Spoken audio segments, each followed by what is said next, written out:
On this episode of the China Report, we're going to be going into the upcoming TikTok case at the Supreme Court of the United States, what it says about free speech, what it says about the new Cold War in China, and also Trump's reversal or seeming reversal on the issue of banning TikTok.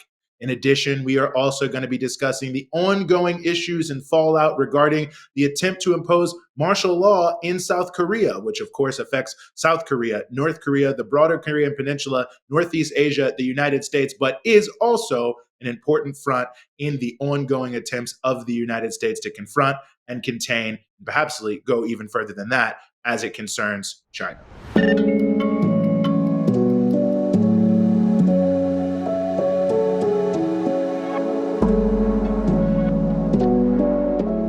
Welcome to the China Report, made in collaboration with Pivot to Peace. Every week, we will be helping you sort through all the propaganda with an independent view of the country we are taught to hate, but know so little about.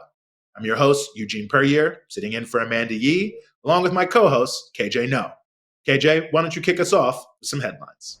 Indonesia joins BRICS bloc. Indonesia has formally joined BRICS as a full member of the Geoeconomic bloc. With the addition of Indonesia, BRICS is now approximately half of the world's population and 40% of the world's GDP by purchasing power parity.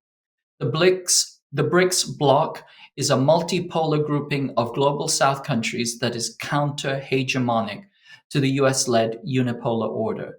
BRICS is built on the Bandung principles of equality, sovereignty, mutual benefit, and it poses a challenge to the extractive and hierarchical structure of the US-led imperial rules-based order.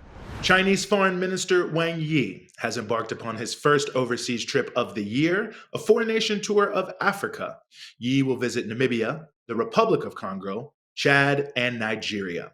The tour is expected to kick off a 3-year process decided on at last year's Forum on China-Africa Cooperation, where China and Africa will implement 10 partnership initiatives in the areas of mutual learning between civilizations, trade prosperity, industrial chain cooperation, connectivity, development cooperation, healthcare, rural revitalization, and people's well-being, as well as people-to-people exchanges, green development, and common security. The foreign minister's trip to Africa continues a 35-year tradition by Chinese foreign ministers of making their first trip of the new year a journey to Africa. Hacking attributed to China was committed by U.S. soldier. Last October, U.S. national security agencies attributed a major hacking of U.S. telecoms to China. This hacking was said to have included the private call information of then candidates Donald Trump, Kamala Harris, and J.D. Vance. It has now been revealed that the hacking was committed by a U.S. Army soldier stationed in Texas. According to the New York Times, the FBI and the Cybersecurity Infrastructure Security Agency issued a joint statement attributing the hacking to actors affiliated with the People's Republic of China on October 25th, 2024. 10 weeks later, a Texas-based U.S. Army soldier, Cameron John Waggoner, has been arrested and charged with selling confidential phone records, including those of President-elect Donald Trump and Vice President Kamala Harris. No correction to date has been issued by U.S. media or authorities for this false attribution to China. Automotive analysts are predicting a surge in Chinese-South African cooperation in the electrical vehicle industry after the South African government recently passed new tax incentives. 3 Chinese automakers have already signed agreements with the National Association of Automobile Manufacturers of South Africa after South African President Cyril Ramaphosa signed into law a 150% tax reduction on investment into electric vehicles and also hydrogen-based vehicles. Wu Peng, who is the Chinese ambassador to South Africa, recently stated that the Chinese government has been encouraging Chinese automakers to build out assembly lines and other value-added forms of production in South Africa, whose $27 billion a year auto industry makes up just over 1/5 of the African nation's GDP. The specific details of recent agreements between Chinese automakers and South African auto manufacturers remain shrouded in some secrecy to avoid, many analysts speculate, potential efforts to target South Africa for its trade with China, as proposed recently in the United States Congress. Chinese AI startup DeepSeek releases free open use AI model that outperforms Meta. The Hangzhou-based AI startup company DeepSeek released a free open source large language AI model, DeepSeek V3, that in benchmark tests outperformed comparable AI models like Meta's Llama 3.1 and matched GPT-4 and Claude 3.5 Sonnet. The company disclosed that its DeepSeek AI, with 671 billion parameters, was trained in 55 days at a cost of US $5.5 million, a cost estimated at less than 1/11th of its competitors. The US sought to freeze Chinese AI development by sanctioning the export of hardware necessary for development, in particular advanced GPU chips. Chinese firms like DeepSeek have simply bypassed this technological Maginot Line by engineering more effective computation that uses less resources. Former Google CEO Eric Schmidt, a key China hawk, stated that China has caught up in a way that is remarkable. DeepSeek has the potential to fundamentally disrupt existing US funding and development strategies in AI. Well, KJ, we are in a new year here, 2025, but the new Cold War just continues on many different fronts, from the Supreme Court to South Korea. We're going to hit both today. And of course, you're there in South Korea. Maybe we'll save that for the second half of the show, keep viewers watching and commenting as we go. But, a number of different, very important aspects to how we're starting off the year here. Maybe let's just start here, relatively briefly on the Supreme Court, which the United States Supreme Court, I should say, which is getting ready to take up in a few days from when we're recording on January 10th, the issue of whether or not TikTok will be essentially banned, but whether or not the U.S. government order that requires them to sell the company ByteDance, the Chinese parent company, to sell TikTok by January 19th, whether or not that order will go into force or whether or not it will not be allowed to go into force. This is a long-running issue of what TikTok's legal status would be. I mean, there's a lot of different elements to this. Of course, the real piece that has galvanized so many people is it's become a major free speech battle. Of course, the U.S. government is saying it has nothing to do with free speech, that it's just because TikTok is owned by a Chinese parent company. But there are a number of different elements to that I think are clearly not correct. I mean, first and foremost, the law itself states that it was trying to prevent users from collaborating with the publisher of their choice, that being TikTok. So obviously it affects the free speech of individuals, but it's hitting on these critically important points of free speech, of who our enemies are or should not be, who we even are in the context of the United States. And I guess my first question, or what I'm wondering your thoughts on, is, to me, this feels like there's basically three main kind of interrelated elements of this when we get behind the headlines. And that is, one, the US government doing everything possible to prevent competitors to, Silicon Valley and the major tech companies. Two, the ongoing efforts to use various different bans of different things that are considered to be bad on the internet to avoid real regulation of our privacy and our data. And then three, of course, is to just increase the saber-rattling, jingoism, Cold War, McCarthyite atmosphere against China specifically. So, I mean, to me, that feels like what we're really discussing when we're talking about the TikTok ban. But anyway, any of your thoughts on this upcoming case in a couple of days? Yeah, I think you're absolutely right. I mean, I certainly think, the tech competition is a piece of it. There are vested interests in Silicon Valley that do not want any foreign competitors and would be more than happy to buy up very, very, lucrative foreign tech platforms. And of course, it is also, as you point out, a way of avoiding real regulation. If there was a problem with the content of TikTok, what the legislatures should be doing is passing laws that affect all of the social media companies, not targeted against a single company, which they're forcing, to ban or to sell.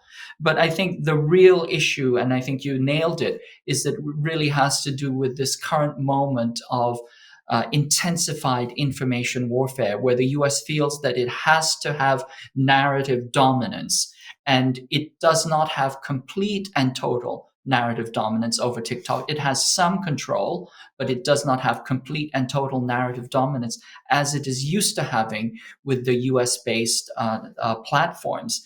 And I think that really is a very, very large part of it. Remember earlier this year, people like Mike Gallagher and Mitt Romney essentially said that we are losing the narrative battle because of TikTok. And in particular, they mentioned the fact that TikTok was a venue where people could get different views around Palestine and Israel. And this has to do with the fact that TikTok has a much larger global reach, especially in the Arab world. And this was something that they did not want. And it's very clear that this was a key driving factor for the consensus that pushed for this TikTok ban. No, I think that's exactly right. And I mean, the government says it in their own filings, that they are concerned not about anything that China has done. And this, of course, is an important factor that both TikTok itself, but there's also individual users who have intervened in this case in different ways, saying that their own rights as creators using TikTok, among other platforms, are being challenged. Is they're not actually pointing to any imminent harm, which is supposed to be the standard of when the government can regulate speech on national security, but just this vague view China may do something bad at some time in the future and we better be ready. And to me, it points to so much of the hypocrisy around this KJ, because you look at the similar conversations in Congress about data protection, and it's as they say, every accusation is really an admission. I mean, you look at what's happened with Section 702 and the FISA Act. I mean, I think it was in 2021, maybe it was 2022. There were 3.4 million warrantless searches of the data of US citizens. Now, if you said that there were 3.4 million warrantless searches of people's homes, people would be outraged. But of course, we're in this cutting edge. I think a lot of people aren't 100% sure what it means, to put all this data out there. But again, the US government vastly abusing its ability to delve deeply into our privacy. If you look at the conversation that sort of kicked off, or sort of, kind of, it's not over yet, but really heated up in the early part of, or mid part of December last year, around how to protect young people online. I mean, the ultimate sort of congressional sort of solution implied by some of the bills they're talking is to create a massive third-party private company to hold every single person's private data in to be able to verify your age. So you talk about panopticon effect. So much of like, China may do this. There's no evidence that's pointing that they're doing X, Y, and Z. But when you're like US government, US private corporations are massively abusing our data, there's no conversation at all. And to me, it just, the hypocrisy of this is amazing. I agree with you. The hypocrisy is really off the charts. And of course, we know that we inhabit an electronic panopticon.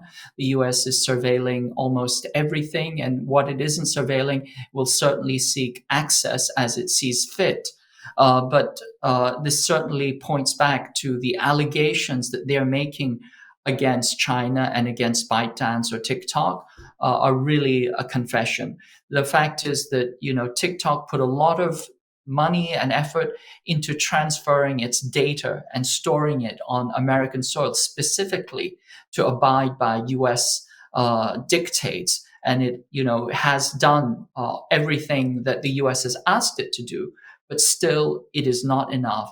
The US currently owns, US shareholders, US and Japanese shareholders currently already own about 60% of TikTok already. But even that is not enough. The US wants complete and total control. It does not want to allow even the slightest possibility of an alternative narrative, a narrative that it does not have 100% control over. And I think that is the reason why there's this extraordinary, punitive and avaricious attempt to grasp and take control of TikTok. Of course, not only is it a violation of free speech, but it is actually a violation of any notion that we have of quote unquote free markets. The government can simply decide based on its ideological perspective that it can take over a company and force it to sell or be banned.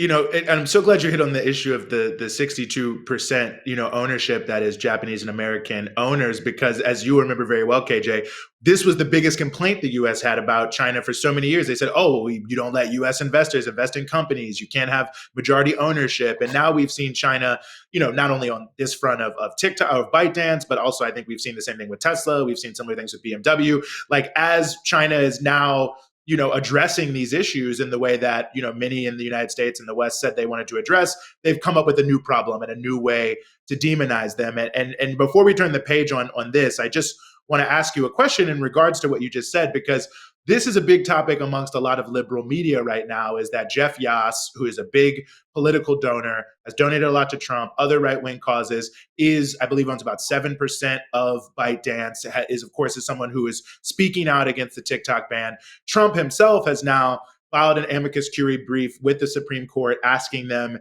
to delay the law, basically to set up an injunction, essentially to give him time to quote unquote work out a deal. And a lot of people are saying, well, this is pay to play. It's showing how Trump is selling out the country to China despite his rhetoric and so on and so forth. And I just maybe wonder what you think about the broader phenomenon, but also this framing where it's like, Trump is typically the vessel for the most anti-China rhetoric in our mainstream media. But now that he's taking a position at variance, it seems that his opponents in the Democratic Party are basically using the exact same rhetoric to attack him. Well, I think that's been a constant throughout campaigning and throughout these past years, is that nobody. It's always the critique is that you are not anti-China enough, that you are in the pocket of China, and this has been leveled by Trump against Biden and vice versa. So it goes back and forth, but it really has to do with this extraordinary information warfare that everything Chinese or related to China or somehow nominally benefiting China in the slightest possible way, is something that is fundamentally subversive and disruptive to the U.S. Order. I mean, the fact is that again, TikTok it's incorporated in Singapore. It is, and the owner is a Singaporean, not a Chinese. I mean, he's been, dragged through the coals and told to admit that he's Chinese, and he's, had to assert over and over again that he's Singaporean. I mean, a Singaporean, it's like asking a Brazilian to admit that he's Portuguese or something. This is an absurdity as far as he knows. But and as I said again, its information is stored in Austin, Texas, on U.S. servers.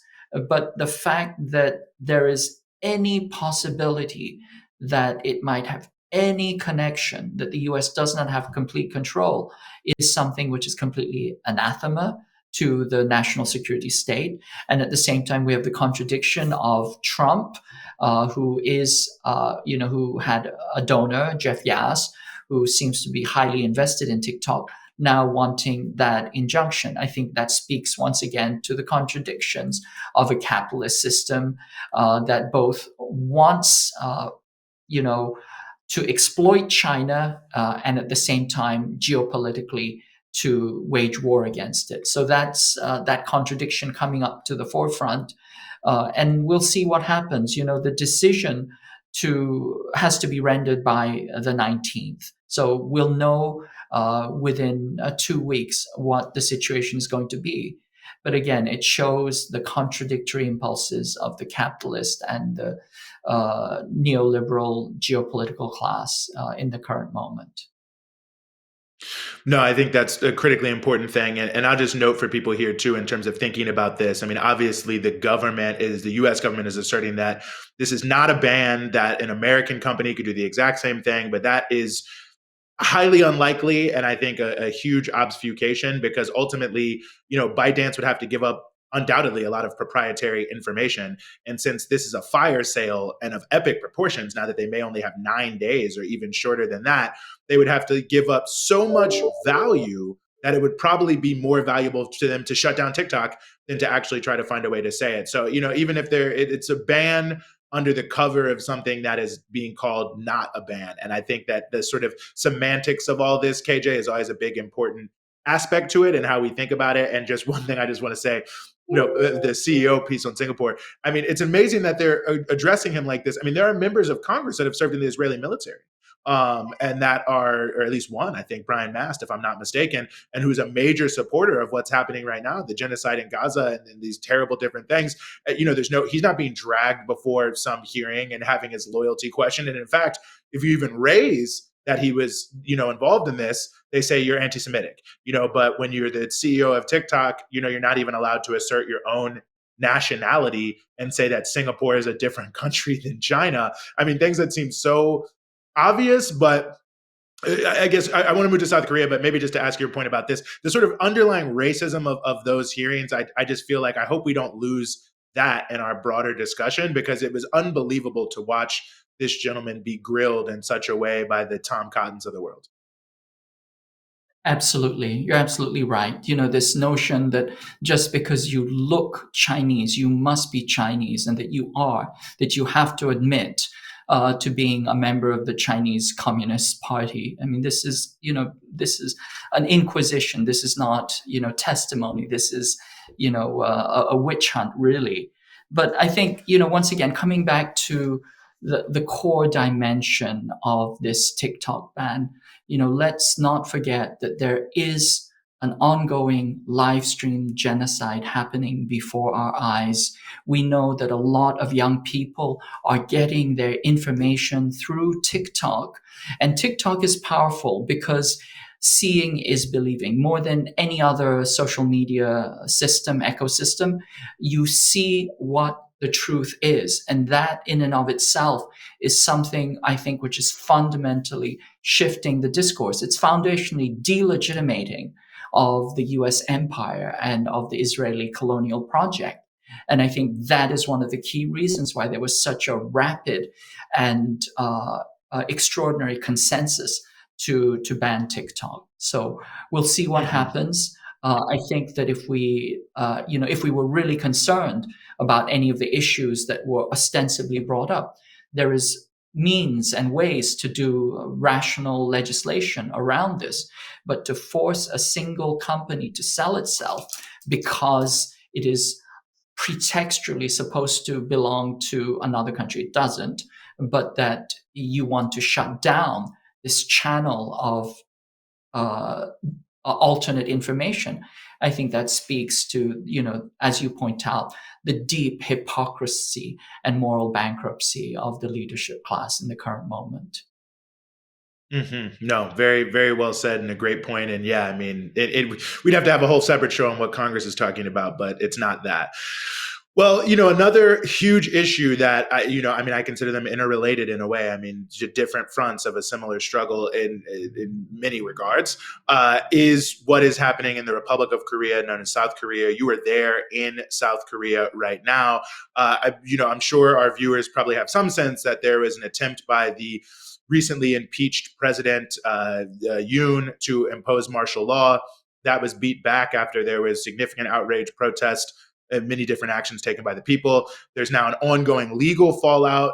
One, the impeachment in front of the Constitutional Court there in South Korea, but also the issue of whether or not President Yoon can and will be arrested as it regards criminal charges that have been brought against him by South Korean prosecutors for this attempt to impose martial law, which they have put out is illegal under South Korean law. So a lot happening, KJ. I know, you were there actually at some of the protests that happened recently around the latter issue I mentioned, which seems to be kind of the crux of what's happening right now, is the security forces around Yoon preventing the execution of what at least appears to be, and I'm not a lawyer, but at least appears to be a legally issued arrest warrant in relationship to these crimes. So, maybe just give us a sense of what the the scene and the tensions are there now, and then we can get into all of the different pieces around it. Well, it's quite extraordinary. It is extremely cold in Korea right now. It has been snowing on and off, and you have seen hundreds of protesters, staying out all night protesting in front of the president's residence, demanding that he be arrested. The reason for his arrest is, as you know, he was charged with sedition by the police and the CIO, and he was also impeached for violating the constitutional order and for attempting insurrection. And he was summoned 3 times to provide testimony. He refused service of all of these summons. He refused any search of the presidential residence, and therefore the CIO, along with the prosecutor's office and the police, were forced to request an arrest warrant. That arrest warrant, which was valid for 6 days, was not permitted by the presidential security service. There is, the president has a large residence. Inside that residence, he has somewhere between 200 to 500 of the PSS, the Presidential Security Service. It's like a Praetorian Guard. It's a little mini army that actually, protects the president under ordinary circumstances. And then in addition to that, there are probably several hundred military troops belonging to the Capital Garrison Command or the Capital Defense Command.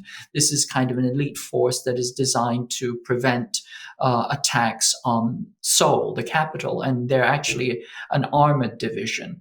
And so what you have is a tremendous firepower. The Capital Garrison Command actually has armored vehicles, and they created a standoff against the prosecutors who were trying to arrest the president. That is to say, they created a human shield, a human wall, not allowing the prosecutors to enter. They went through, 2 barriers, but they were not allowed to go through the final barrier to apprehend the president.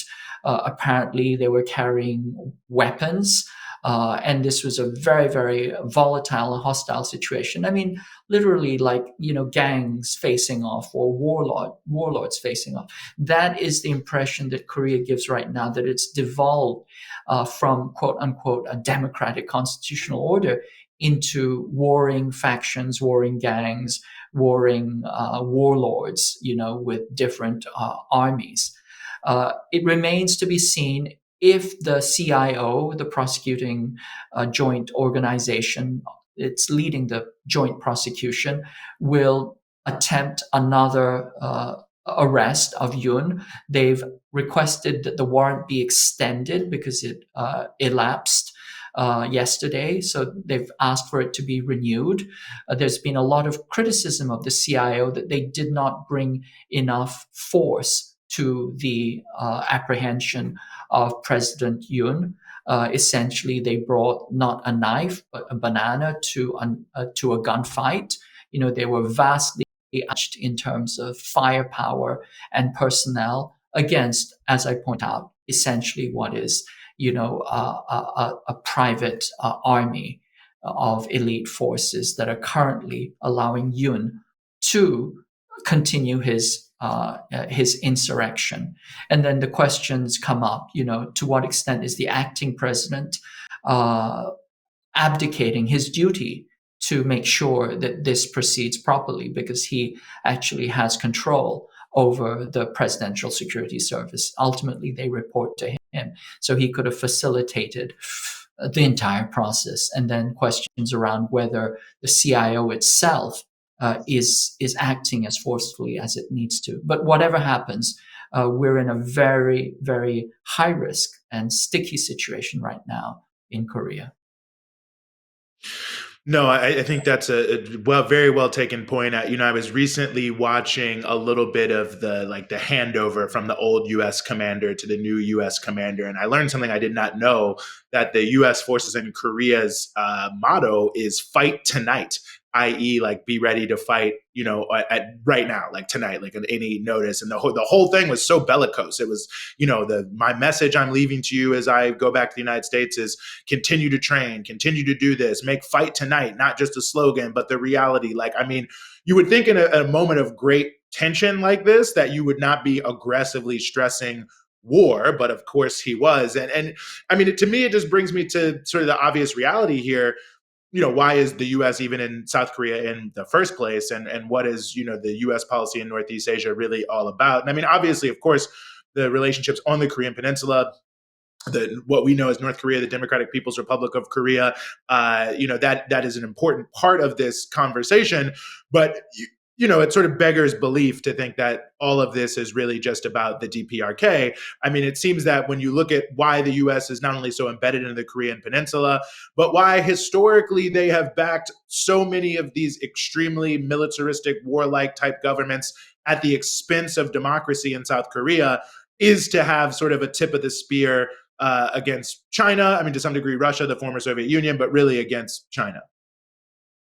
You're absolutely correct. I mean, South Korea would not exist except for its geopolitical utility for US strategy against China. It was artificially created, like, for example, South Vietnam, as a US proxy, as a US neocolony, as a US vassal state, in order to maintain a foothold on the Asian peninsula, because the Korean peninsula itself, is literally the on-ramp onto the Asian peninsula, East Asia, where China is. So the US did not want to give that up. It essentially conducted a genocide, not unlike what you saw in Indonesia, in order to maintain a presence, a military presence, and to maintain South Korea as a neo-colony. And then since then, it has constantly kept the pressure high, using North Korea as a pretext. North Korea is simply a stalking horse, but we know that ultimately the target is China, or more specifically, the target is war with China. And one of the unique things about South Korea is that since 1950, July of 1950, the US has maintained operational control of South Korea's military. What I mean by that is that the moment the United States says the magic words DEFCON 3, that it's preparing for war, it gets immediate and total control over South Korea's 500,000 strong military, plus its bases, plus its material and weapons, and if necessary, 3.1 million additional reserve troops. So South Korea does not have sovereignty over its own military. It is an incredibly powerful force multiplication, force projection platform. And the United States does not want to give that up. It is so essential, especially in this current moment where it is preparing and has actually calendared dates for war with China. This ties into the current moment right now, because we know right now that as Yoon was preparing martial law, his plans go back at least a year, possibly 18 months. But one of the key parts of this plan for martial law with North Korea, in South Korea, was to provoke a war or a conflagration with North Korea. So what we know now is that there were very, very deliberate and detailed plans to provoke war with North Korea. That is, there was extensive shelling and missile firing into a contested area, the northern limit line, this contested sea boundary, in June, September, and November. And apparently, according to notebooks discovered by the conspirators, that this was one of the plans in order to trigger war with North Korea. In fact, some of the people involved have said, they were astonished that North Korea did not respond to this extensive shelling and firing of missiles. The 900 were actually fired over, the period. And then there's also plans, to fire directly into North Korean territory, land territory, over the quote unquote trash balloons. And then we also now have incontrovertible evidence that South Korea was provocatively flying military drones into North Korean territory.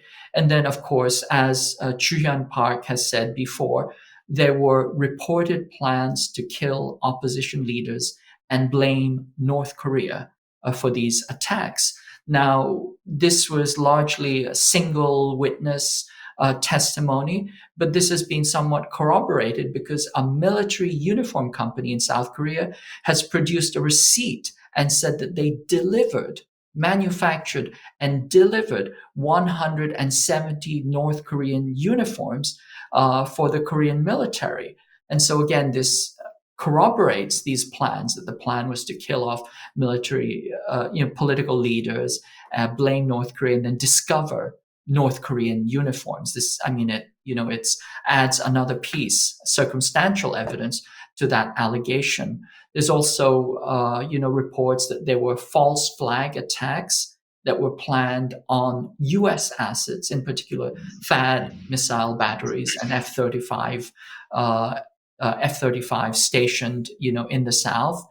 And then, of course, we also know that Yoon himself gave directions to shoot the lawmakers. He said he made 6 calls to the martial law leaders during the process of this botched martial law declaration, and said, drag out the lawmakers who are trying to rescind the martial law vote, drag them out, even if you have to shoot them.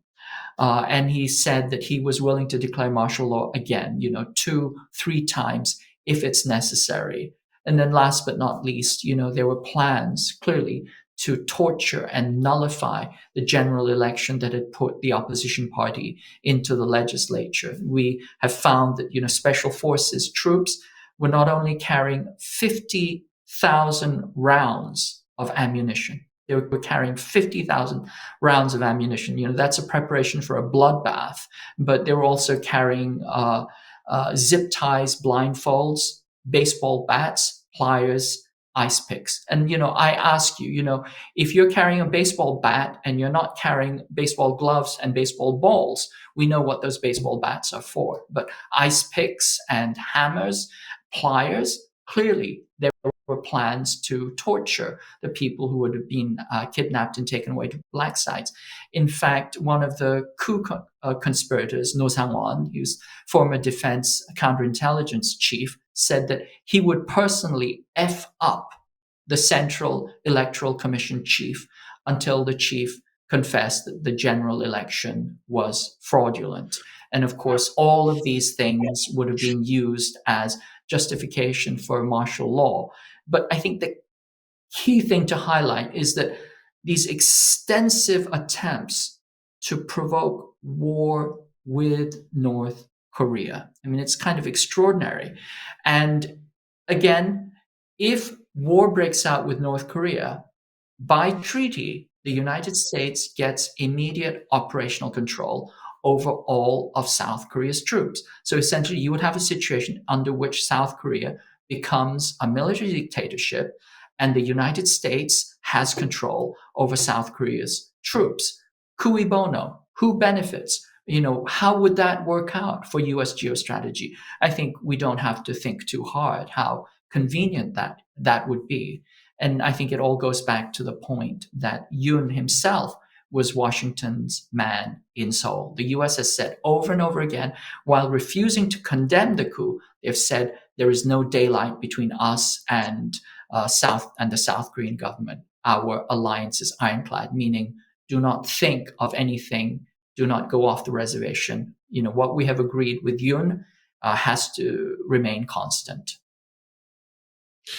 No, I think that's a very, very good point. And it speaks to the sort of broader arc. And you mentioned this Yoon being sort of Washington's man in South Korea. From, all this sort of trilateral security agreement with Japan, which, obviously was aimed heavily towards China. It's maybe even swinging back to the issue of tech, I mean, the pressure that's been put on South Korean companies, not to sell advanced chips or other, many other things to China under the threat of secondary sanctions. I mean, it was not that long ago. I can remember South Korean leaders, traveling to Beijing and looking to improve relations and, being there for different anniversaries. And the United States has obviously gone out of its way to prevent any sort of policy of peace in the Korean Peninsula and to try to drive a wedge between South Korea and China, which, not for nothing, is also extraordinarily hamstringing the South Korean economy. I mean, how can South Korea possibly, strengthen its own economy for its own people the best possible if it doesn't have significant trade with China? Like, that's not even logical in that regard. And of course, you can even see now, despite that fact, the U.S. tightening down on its own markets and not wanting South Korea and Japan and others to have the same level of access they've had in the past. So you can sort of see the broader game that's being played here on the Korean Peninsula, which I agree with you is extraordinarily dangerous. It has nuclear stakes, and it's 100% in the same way we were talking about TikTok being around narrative control, this being around the broader control of the globe, really, and the United States' ability to control everything that goes on, which countries rise, which countries fall, who gets to have what technology. They've been so existentially challenged by China. And I think in some ways, I think about this a lot, KJ, how, we talk about the racism, the hubris of the US ruling class.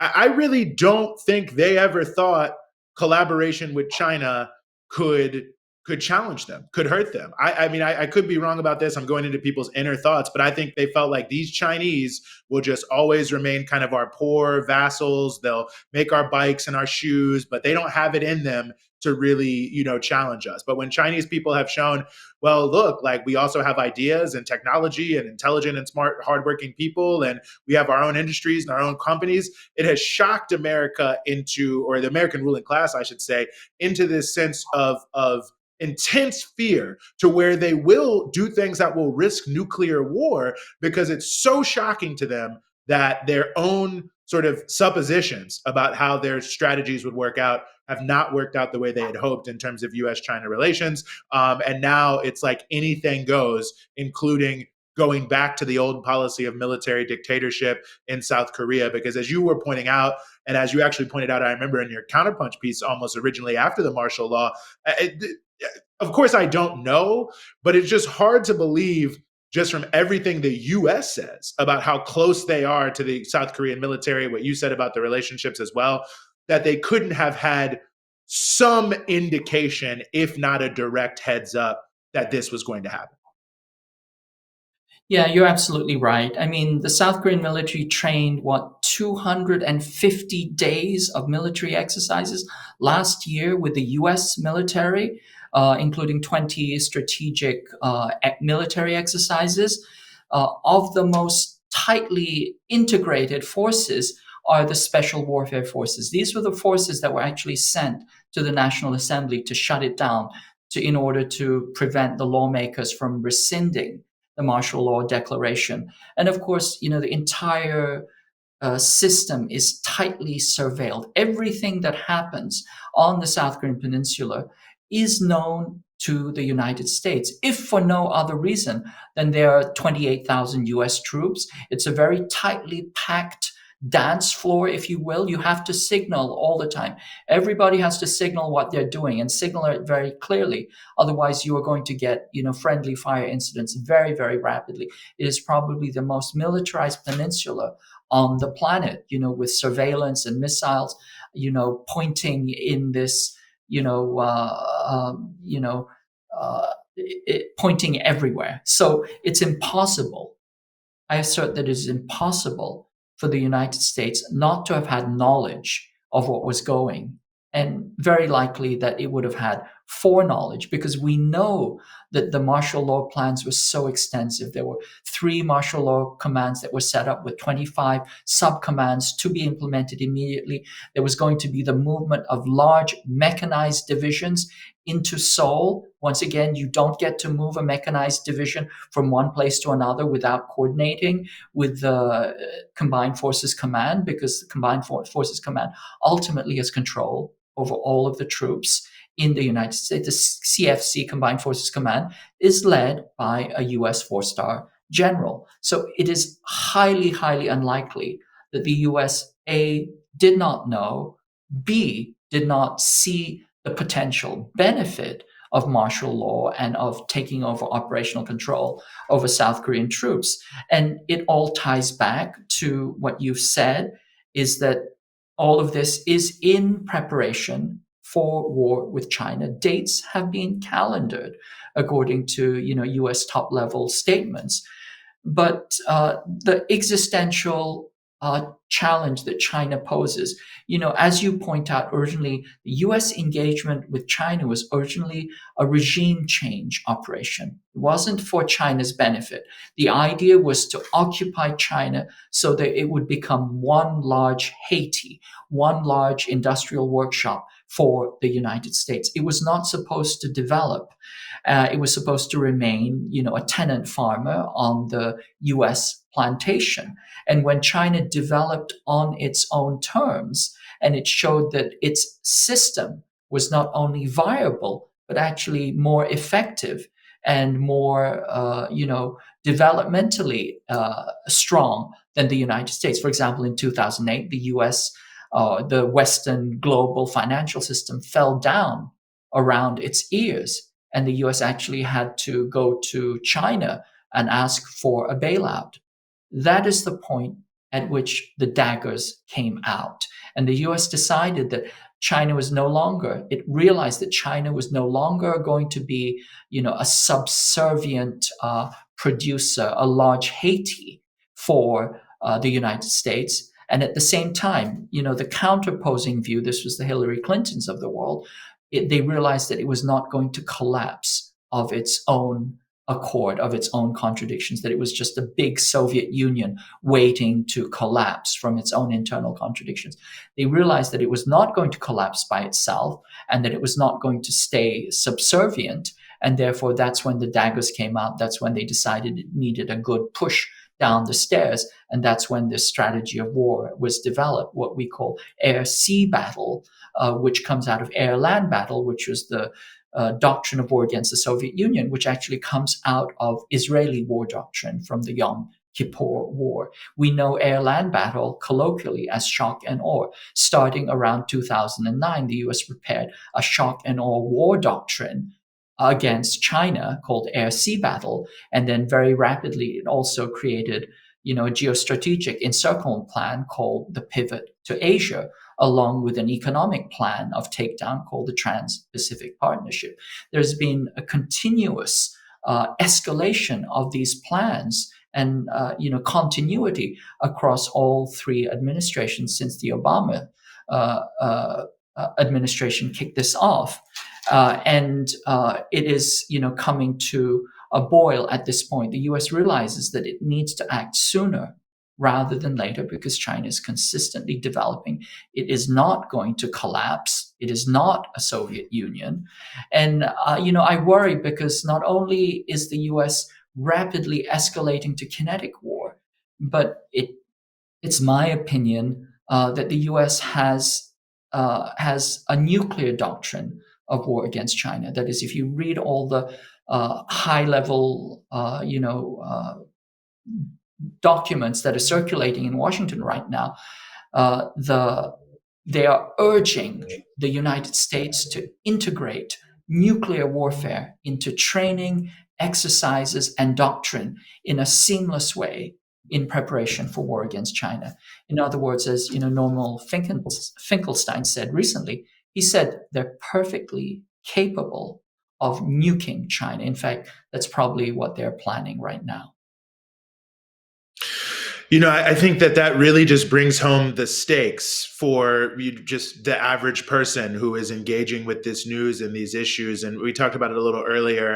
I mentioned like the who are we when we're told that this sort of anti-China crusade is benefiting us all. But I think when we tie our two stories together today, I mean, what are we really, quote unquote, gaining from this? We're losing our ability to speak and act and write and appear and think for ourselves. And we're potentially putting ourselves ourselves on the runway to a disastrous nuclear war that will destroy humanity, in addition to what militarism is already, taking away from us in a country with collapsing infrastructure, no real healthcare, all these different pieces, that so much of this new Cold War, this crusade against China, it's sold as for us, the average working class person in America who's just getting up, going to work, paying their taxes, doing their thing. But in reality, it seems like it's actually putting us right on the precipice of things that can only be detrimental to our families, our friends, and our communities. So it really just the stakes of this couldn't be higher as you go into the new year. But KJ, I'll give you the last word here. Yes, I think you're absolutely right. The stakes are incredibly high. And at the same time, none of us have had our opinions solicited as to whether we really want war. It's simply being sold to us that this is a given. China is the enemy. We have to go to war against China. It's only a question of if, it's only a question of when and how. And so we've already been, kind of sold this bill of goods. And I think what's important for us is to challenge the propaganda as we're doing right now, but challenge really this information warfare that is the precursor, that's the pre-kinetic dimension of war, and to work with everybody in order to bring some sanity, some rationality to the discussion around war. Certainly war with China is not something that can be won, and it's something that nobody benefits from. And I think we have to do the rational thing, which is to pivot away from a war economy, pivot away from escalation to war into really doing the development that we need to do inside our own country. In fact, learn something from China, which has done extraordinary things by not waging war and developing, the country internally. We need also to emulate that rather than to become hostile and to escalate to kinetic warfare. Couldn't agree more. And I have to say, as a fan of the China Report, it really has been fun and an honor to be able to sit in with you, KJ. Thanks to Amanda for inviting me to be here. She'll be back with you next show. And of course, this is the China Report on Breakthrough News, produced in collaboration with Pivot to Peace. We thank you all for joining us. For KJ Noh, for myself, Eugene Puryear. See you next time.